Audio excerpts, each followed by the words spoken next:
மழைக்காலம் வரப்போது மழையில் நனைஞ்சாலே சளி பிடிச்சிடும்னு பயந்துட்டு தங்களுடைய எல்லா முக்கியமான வேலையை ஒதுக்கி வைக்கக்கூடிய ஒரு நிலைமைக்கு தள்ளிடுது இந்த சளின்ற பிரச்சனை.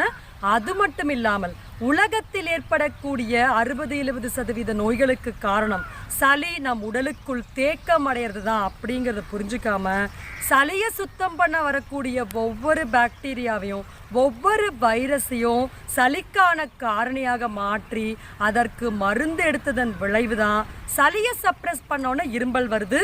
இரும்பலை சப்ரெஸ் பண்ணோன்னே மூச்சு திணறலும் வீசிங்கும் ஏற்படுது. அதையும் நம்ம சப்ரெஸ் பண்ணதுனால தான் நிறையா இதயம் சம்பந்தப்பட்ட நோய்களுக்கு இன்றைக்கி நம்ம ஆளாயிட்டு இருக்கோம் அப்படின்றத புரிஞ்சுக்கணும். அப்போ சளிக்காக மருந்து எடுப்பது அப்படின்றது ரெண்டாவது விஷயம். முதல்ல சளியை உண்டு பண்ணக்கூடிய காரணிகள் உணவுகள் என்னென்னு நம்ம தெரிஞ்சுக்கிட்டா போதும். வாழ்நாள் முழுக்க சளி தொல்லை இல்லாமல் நல்லா